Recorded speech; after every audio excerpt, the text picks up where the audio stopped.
다 함께 성경 봉독하겠습니다. 창세기 1장 1절 말씀입니다. 태초에 하나님이 천지를 창조하시니라. 아멘. 어느 날 밤 한 남자가 어두운 거리에서 자동차 열쇠를 잃어버렸습니다. 그는 가로등 아래에서 열심히 잃어버린 자동차 키를 찾고 있었습니다. 지나가는 지인이 열쇠 찾는 것을 도와주려고 물었습니다. 혹시 자동차 키를 잃어버린 것이 이 근처인 모양이지요? 그가 말합니다. 아닙니다. 차 키를 잃어버린 곳은 여기가 아니라 저쪽 반대편입니다. 그런데 여기에 가로등이 있어서 밝기 때문에 여기서 찾고 있는 것입니다. 실수할 수밖에 없는 어이없는 이야기입니다. 하지만 많은 현대인이 이 사람과 닮아 있습니다. 과학이라는 가로등 아래가 밝기 때문에 그곳에서만 하나님과 신앙의 의미를 찾으려 한다면 그것은 어이없는 일입니다. 전 과학을 믿어요. 기적이나 하나님 같은 건 너무 비과학적이잖아요. 캠퍼스나 직장에서 우리는 이런 말을 종종 듣습니다. 오늘날 사람들은 믿음이라는 단어보다 실험, 데이터, 객관성을 더 신뢰합니다. 종교는 시대에 뒤떨어진 것처럼 여깁니다. 그리고 과학만이 믿을 만한 기준이라고 생각합니다. 그런데 정말 과학은 신앙과 함께 할 수 없는 것입니까? 과학은 기독교 신앙의 적이겠습니까? 과학은 신앙의 걸림돌인가? 우리 기독교인은 과학을 어떤 태도로 바라보아야 하는가? 이 질문에 대해 우리의 지평을 넓히는 것이 오늘 설교의 내용입니다. 성경에 제일 처음 나오는 문장은 창세기 1장 1절 태초에 하나님이 천지를 창조하시니라입니다. 성경은 하나님이 세상에 있는 모든 만물을 창조했다고 말씀합니다. 하나님은 성경을 통해 자신의 존재를 증명하려고 하지 않으셨습니다. 단지 선포하셨습니다. 만약 하나님이 성경을 통해 자신의 존재를 증명하려고 했다면 이 말씀은 제일 처음에 나오면 안 됩니다. 모든 것을 논리적으로 설명하여 입증한 후에 결론으로 말씀하여야 합니다. 하지만 하나님은 태초에 하나님이 천지를 창조하시니라는 말씀을 성경 제일 앞부분에 기록하셨습니다.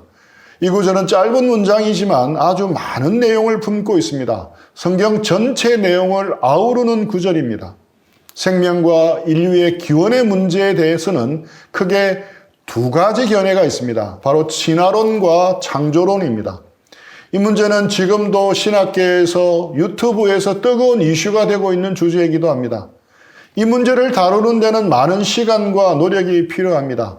그래서 오늘은 오해하고 있는 한 가지만 짚고 넘어가겠습니다. 많은 젊은이들이 기독교 신앙을 가지는 데 큰 걸림돌이 되는 것이 진화론의 문제입니다. 성경은 제일 첫 마디에서부터 분명하게 창조론을 주장합니다. 하지만 우리가 배우고 알고 있는 것은 진화론입니다. 이 때문에 진지하게 신앙을 가지려는 사람들에게 걸림돌이 됩니다. 이미 신앙을 가진 사람들에게서조차도 늘 찜찜해서 다루기 원치 않은 질문이기도 합니다. 이 문제를 접근하기에 앞서 먼저 우리는 우리가 가진 개념상의 오해를 구분할 수 있어야 합니다. 진화 이론, 진화주의 이 세 가지를 구별할 수 있어야 합니다. 이것만 구분할 수 있으면 해결의 실마리를 찾은 것이라 할 수 있습니다. 진화 이론, 진화주의는 똑같은 진시 집안이지만 의미가 다릅니다. 먼저 진화라는 말은 과학에서 흔히 사용되는 용어입니다. 시간에 따른 변화를 의미합니다. 100억 년이 넘는 우주의 역사 동안 균일했던 우주가 복잡한 우주로 변해가는 과정을 우주 진화라고 합니다. 시간에 따라 더 복잡한 종이 출현하는 과정을 생물 진화라고 합니다. 진화는 자연 현상 자체입니다. 관찰하여 수집된 데이터와 같은 것입니다. 그러면 진화 이론은 무엇이겠습니까? 진화라는 자연 현상을 설명하는 하나의 과학 이론입니다. 얻어낸 데이터를 통해서 자연 현상의 인과관계를 밝히는 것입니다. 대폭발 우주론, 빅뱅 이론은 진화 이론 중에 하나입니다. 우주 팽창이 왜 일어나는지를 설명하는 과학 이론입니다. 생물 진화 이론은 진화 현상을 자연 선택이라든가 유전자 변이를 통해서 설명하는 과학 이론입니다. 여기까지는 과학입니다.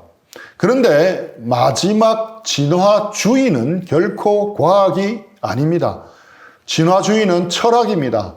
진화주의는 진화 이론을 해석하는 하나의 세계관입니다. 대표적으로 무신론 진화주의가 있습니다. 무신론 진화주의는 진화와 진화 이론이라는 과학을 토대로 무신론을 주장하는 하나의 세계관입니다. 혹은 철학적 주장이라고도 할 수 있습니다. 대표적인 무신론 진화주의자는 영국 옥스퍼드 대학의 리처드 도킨스입니다. 리처드 도킨스는 기독교 신앙을 공격하고 무신론을 설파하는데 대표적인 무신론 전도자로 이름을 날리고 있는 사람입니다. 진화 이론을 자신이 가진 무신론적 세계관의 입장에서 자기 나름으로 해석한 것입니다. 그런데 이것은 엄밀한 의미에서 결코 과학이 아닙니다. 과학에서 설거머니 철학으로 점핑한 것입니다. 하지만 그가 워낙 알려진 세계적인 생물학자이기에 일반인들은 쉽게 그 권위를 인정하고 그 주장을 받아들인 것입니다. 리차드 도킨스 한 개인의 철학적 주장, 신앙적 주장을 과학적 사실처럼 받아들인 겁니다. 당위전과 같이 자신의 철학적, 신앙적 주장을 과학이라는 사탕발림 속에 숨겨서 사람들에게 전달한 것입니다. 그것은 과학이 아닙니다. 개인의 철학적 해석입니다. 그러니까 과학 이론을 자신이 가진 철학과 무신론적 세계관으로 해석하는 것에 불과합니다. 동일한 진화 이론을 두고 정반대의 주장을 하는 사람도 있습니다. 리처드 도킨스는 무신론적 진화주의를 주장하고 있지만 그와 정반대로 해석하는 사람들도 있습니다.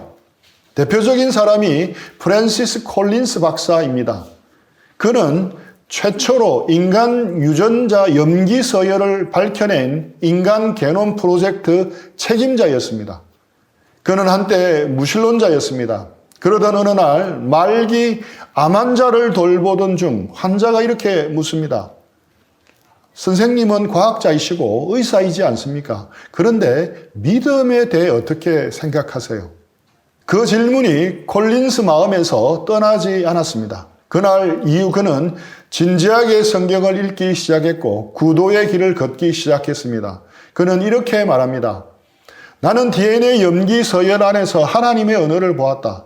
과학은 내게 자연의 질서를 보여주었고 신앙은 그 질서를 만든 분이 누구인지 알려주었다. 31억 개의 염기상 안에 들어있는 유전 정보를 밝혀내는 게놈 프로젝트 책임자로 그 과정을 이끌면서 그는 염기 서열은 신의 언어라며 오히려 하나님을 믿게 되었다고 신앙을 고백했습니다. 이때 프랜시스 콜린스가 자신이 깨닫게 된 것을 신의 언어라는 책으로 펴냅니다. 과학과 신앙의 조화를 모색하는 이들에게 깊은 통찰을 제공하는 책입니다. 자, 보십시오. 동일한 과학적 현상을 두고 도킨스는 무신론을 주장했고 콜린스는 유신론을 주장한 것입니다. 똑같은 것을 다르게 해석한 것입니다. 똑같은 이슬이라도 소가 마시면 젖을 만들고 뱀이 마시면 독을 만드는 것과 동일한 의미입니다. 이처럼 과학 자체가 결코 하나님을 부정하는 것이 아님을 알아야 합니다. 과학 자료에 대한 해석의 차이만 있을 뿐입니다. 하나님은 우리에게 두 권의 책을 주셨습니다. 하나는 성경입니다. 성경이라는 책을 통해 우리는 하나님에 대해서 배울 수 있습니다. 구원에 대해서도 배울 수 있습니다. 하나님 안에서 살아가는 법도 배울 수 있습니다. 성경은 우리의 신앙을 위해서 주신 책입니다. 이를 특별계시라고 합니다. 또 다른 하나는 하나님이 우리에게 주신 자연이라는 책입니다. 시편 19편 1절 말씀입니다. 하늘이 하나님의 영광을 선포하고 궁창이 그의 손으로 하신 일을 나타내는도다. 하늘과 궁창은 같은 말입니다. 같은 말을 두 번 반복하는 대신 다른 어휘를 선택한 것입니다. 하늘과 광활한 우주와 은하수 등이 모두 하나님의 영광을 선포하고 하나님의 하신 일을 드러냅니다. 제가 밤하늘 은하수를 처음 본 것은 대학교 때 캠퍼스 팀에서 밀양 곰소에 캠핑을 갔을 때였습니다. 모든 불이 다 꺼진 캄캄한 한밤중에 텐트 밖으로 나왔는데 풀벌레 소리, 개구리 울음소리가 가득했습니다. 가만히 곰소천변에 앉아 하늘의 별들을 올려다보다가 처음으로 은하수를 발견했습니다.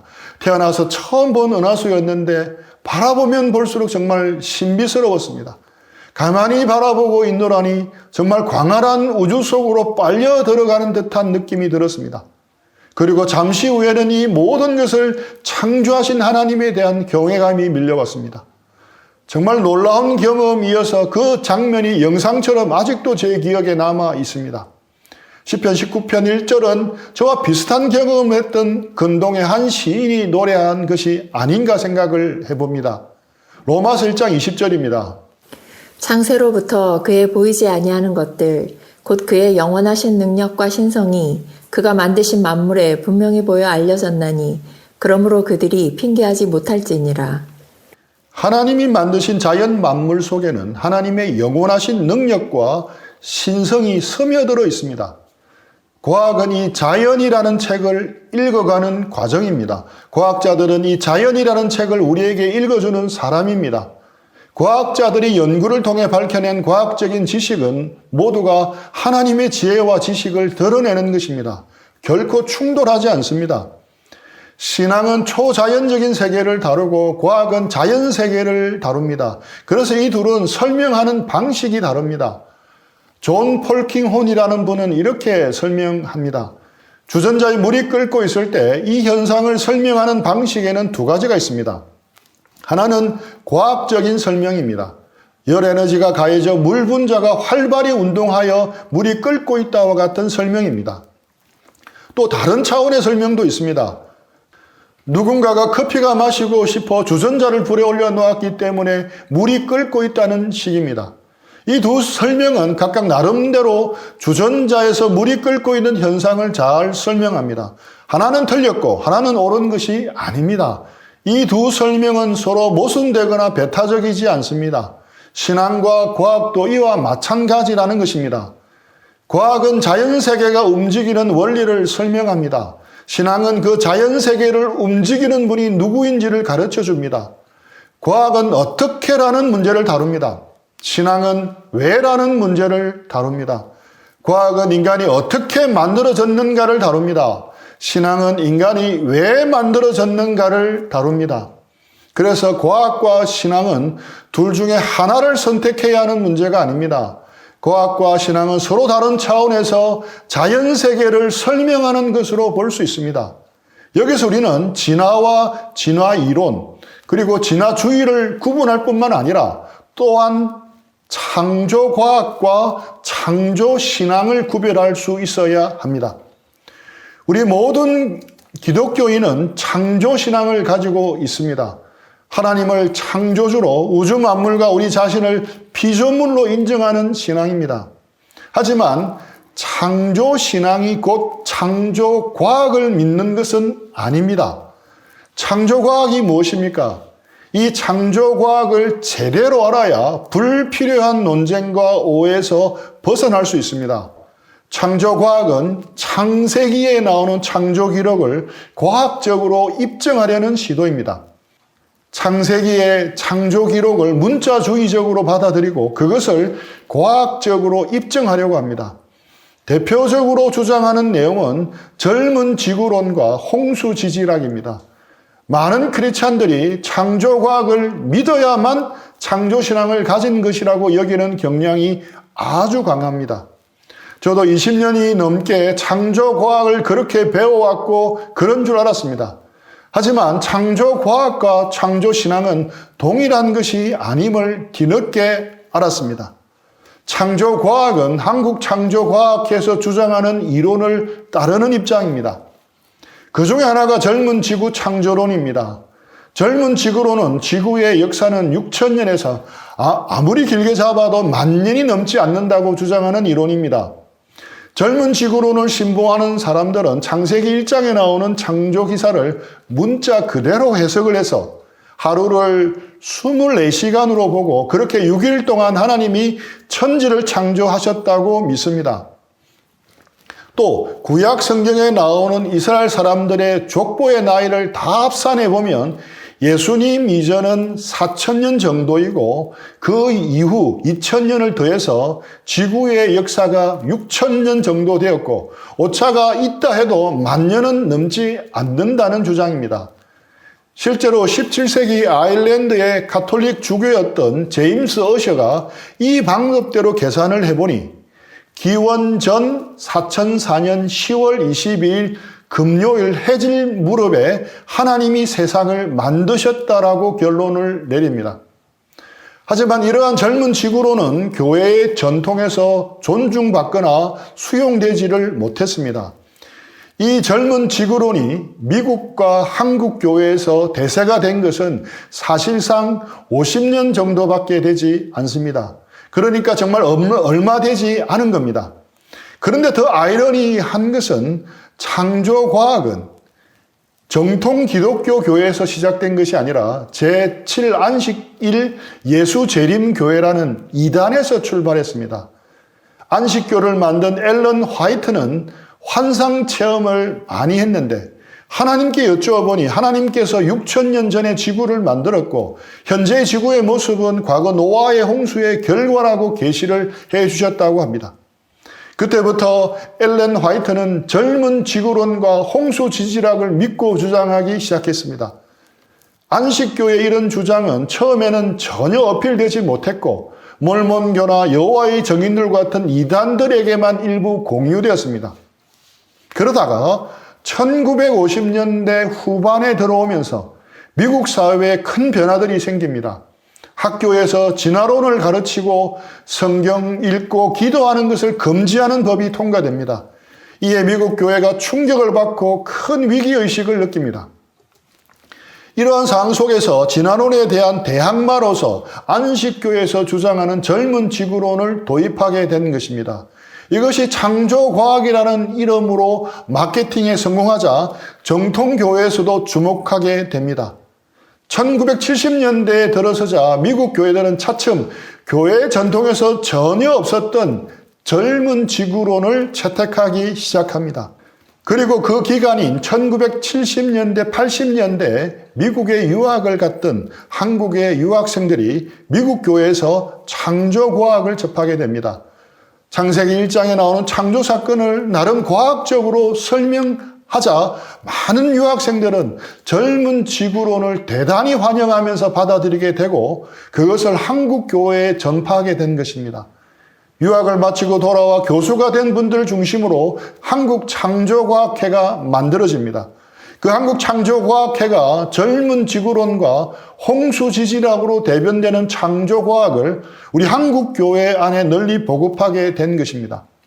그러니까 이 창조과학은 기독교 역사에서 계속 있어 왔던 것이 결코 아니었습니다. 20세기 후반에 미국과 한국 교회에서만 두드러지게 나타난 특이한 현상이었습니다.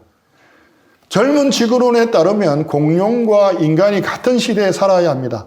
그래서 창조과학을 신봉하는 사람들은 공룡과 인간이 같은 시대에 살았던 것을 증명하는 화석을 찾는 데 혈안이 되었습니다.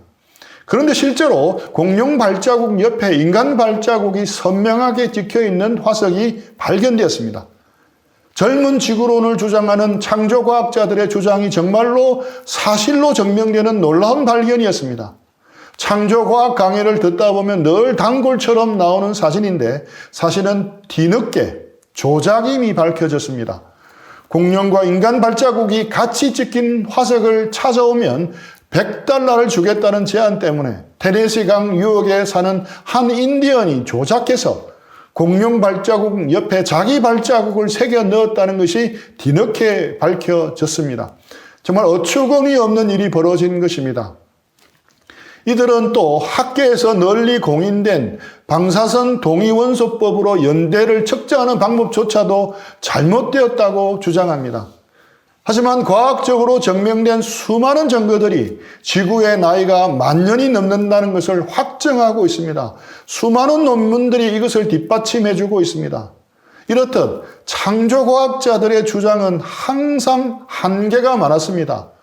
대중 강연을 중심으로 했기에 대중에게는 영향을 미쳤지만 학계에게는 아무런 영향을 주지 못했습니다. 왜냐하면 학술적으로 인정받을 수 있는 논문들이 거의 없었기 때문입니다.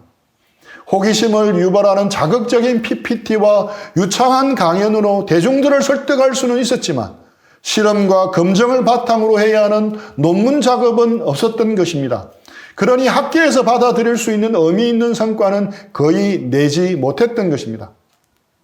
게다가 시대가 바뀌면서 인터넷과 유튜브를 통해 창조과학에 반하는 다양한 관점을 손쉽게 접할 수 있게 되자 대중들에게서조차 창조과학은 멀어지기 시작했습니다. 또한 창조과학에 대해 학문적으로 한계를 느낀 분들이 협회에서 탈퇴하는 경우가 생기기 시작했고 더 이상 전문가 회원들을 확보하는 데 어려움을 겪는 한계 상황에 부딪히게 되었습니다. 한국뿐만 아니라 세계 복음주의 원로 과학자들의 상당수도 창조과학에 반대하고 있습니다. 뿐만 아니라 신학계에서조차도 창조과학에 대한 비판의 소리는 점점 확대되어 가고 있습니다. 하지만 창조과학을 유일한 창조신앙으로 배운 50대 이상의 크리스찬들의 대다수는 예외입니다. 그들은 이런 변화를 쉽게 수용하지 못합니다. 저도 대학교 때 미생물학을 전공했기에 창조과학에 관련된 모든 책을 다 찾아볼 정도로 관심이 많았습니다. 심지어 창조과학회 회원으로 등록을 해서 활동하고 싶은 마음도 있었습니다. 그런데 지금은 완전히 생각이 바뀌었습니다. 제가 내린 결론은 창조과학은 과학이 아닙니다. 그냥 유사과학, 사이비과학입니다. 왜냐하면 가정과 가설만 있을 뿐 학술적인 연구가 거의 없기 때문입니다. 기원에 대한 기독교 안에서의 주장은 크게 젊은 지구론, 오래된 지구론, 유신진화론 등이 있습니다. 최근 들어 새롭게 대두되고 있는 것이 바로 유신진화론입니다. 유신진화론은 하나님이 진화라는 방법을 사용하셔서 생명과 인간을 창조하셨다고 믿는 관점입니다. 진화론과 창조신앙을 동시에 받아들이는 관점입니다. 기원에 대해서 이렇게 다양한 스펙트럼이 있습니다. 그중에 자신이 어디에 위치할지에 대해서는 각자의 몫입니다. 어떤 이론을 믿든 공통분모는 있습니다. 하나님의 창조하심을 믿는 창조신앙 가운데 복음 안에서 살아가는 것입니다. 이것이 제일 중요합니다. 이것이 동일하다면 어느 정도의 차이는 인정할 수 있는 것입니다. 어차피 아주 오랜 기간 동안 서서히 일어난 사건을 지금 현재 짧은 시간 동안 완벽하게 증명해 내기는 힘듭니다. 이는 세 이론 모두 마찬가지입니다. 다만 어느 것이 더 타당한지 여부를 따져야 하며 이것은 우리 각자의 몫입니다. 하지만 창조과학을 믿는 사람들의 주장처럼 자신들만이 옳다고 주장하는 것은 바람직하지 못합니다. 제가 유신진화론을 비판하는 책과 논문들을 보면서 가장 의아했던 것이 하나 있습니다. 유신진화론을 비판하는데 그 근거가 아이러니하게 창조과학이라는 것입니다. 학계에서 검증되지 못한 유사과학인 창조과학으로 유신진화론을 비판하는 책이 대부분이었습니다. 이것이 좀 아쉬웠습니다. 납득하기 힘든 면이 많았습니다. 물론 유신진화론이 가진 신학적인 문제 제기는 어느 정도 수긍이 갔습니다.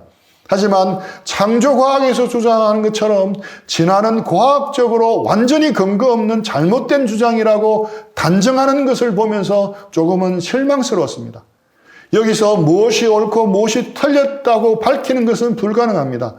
여러분들이 이 부분에 관심을 가지고 지켜보라는 입장에서 현재 상황을 말씀드린 것입니다. 마지막으로 정리하면서 세 가지 제안을 드리고자 합니다. 과학과 신앙이 부딪히는 현장에서 많은 그리스도인들이 종종 길을 잃고 방황하거나 때론 신앙을 버리기도 합니다. 아니면 반대로 아예 문제를 회피하고 과학의 길을 닫고 성경 속으로 숨어버리기도 합니다. 과거 세대들에게는 덜 중요하고 덜 필요했던 부분이지만 지금은 그렇지 않습니다. 그래서 이 부분은 이 시대를 살아가는 우리에게 주어진 시대적 과업이라고 볼 수 있습니다. 이런 시대적 상황 속에 우리는 과학과 신앙에 대해서 어떤 태도를 가지고 임해야 할지 세 가지로 정리해 보았습니다. 첫째, 성경을 어떻게 해석할지를 고민하고 배워야 합니다. 성경이 우리에게 주시는 메시지가 무엇인지 바르게 해석하는 것을 배우기를 힘써야 합니다. 특히 현대과학이 제기하는 질문들 앞에서 우리는 성경을 더욱 균형 있고 바르게 해석해야 합니다. 여기서 조심해야 할 것은 성경 문자주의입니다. 성경 문자주의는 성경에 기록된 모든 내용은 문자 그대로 받아들이고 이해해야 한다는 주장입니다. 즉 성경에 나오는 사건, 숫자, 표현을 문학적인 표현이나 비유로 보지 않고 모두 사실 그대로 받아들입니다. 성경에는 여러 장르가 있습니다. 역대상하, 열왕기상하, 사도행전과 같은 역사서를 읽을 때와 시편, 욥기와 같은 시를 읽을 때는 구분하여 다르게 읽어야 합니다.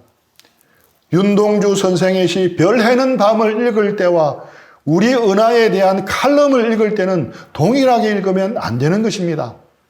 창세기 1장에 보면 해와 달은 넷째 날에 창조되었습니다. 그러면 문자적으로 보면 해와 달이 없이 첫째, 둘째, 셋째 날이 실제로 흘러갔다고 보아야 합니다. 그런데 날이라는 개념은 해를 기준으로 나누는데 어떻게 가능하겠습니까? 이렇게 보면 창세기 1장은 창세기 2장과 달리 과학적 설명을 기록한 책이 아니라 우주와 생명의 질서와 창조를 선언하는 문학적인 글로 보아야 합니다. 문학적인 표현, 상징적인 의미를 모두 무시하고 문자 그대로 억지로 맞추려다 신앙과 지성이 충돌할 수도 있는 것입니다. 둘째, 과학을 제대로 이해해야 합니다. 건강한 분별력을 키워야 합니다. 과학이 알려주는 것과 아직 알려주지 않는 것, 알려줄 수 없는 것을 구분하는 것을 배워야 합니다. 과학을 맹신해서도 안 됩니다. 하지만 과학을 무시해서도 안 됩니다. 과학과 신앙은 모순되지 않습니다. 또한 과학은 진리가 아니라 잠정적인 해석입니다. 그래서 과학은 고정된 진리가 아닙니다. 새로운 증거가 나타나면 계속 수정되어야 할 지식 체계입니다. 과학자들도 이것을 너무도 잘 압니다. 그래서 진정한 과학적 태도란 자기 지식의 한계를 인정하는 것입니다. 모르는 것을 모른다고 말할 수 있는 것입니다. 그리고 새로운 사실 앞에서 기존의 생각을 바꿀 수 있어야 합니다. 이것이 바로 겸손한 자세입니다. 이러한 태도는 우리 그리스도인들에게도 필요합니다. 이것이 진정한 겸손입니다. 셋째, 신학적인 질문에 답하는 노력이 필요합니다. 한때는 천동설을 포기하면 신앙을 포기하는 줄로 여겼던 때가 있었습니다. 하지만 전혀 그렇지 않았습니다. 이렇게 새롭게 등장한 자연세계에 대한 지식은 새로운 신학적 질문들을 낳습니다. 과학으로 드러난 우주 역사, 다양한 생명 현상에 대한 이해, 기원에 대한 설명 등은 과거의 자연관을 무너뜨렸습니다. 이제는 잘못된 자연관에 기초한 신학은 새롭게 바꾸어야 합니다. 그래서 과학적 세계관에 익숙한 현대인들에게 어떻게 복음을 변증하고 대화할 수 있는지를 찾아 나가야 합니다. 또 다른 한편으로는 사이비 유사과학과도 같은 창조과학이 유일한 창조신앙이라고 여기고 그것에 조금의 이견을 가진 사람들로 정죄하는 그리스도인들을 어떻게 도울지도 나름 고민해 보아야 할 것입니다. 우리는 분명 창조신앙, 복음신앙을 신뢰합니다. 이것은 태산 같은 진리이기에 어떤 공격이 와도 우리가 두려워할 것이 없습니다. 그렇기에 자신감과 여유를 가지고 더욱 열린 마음을 가지고 대하는 것이 필요합니다.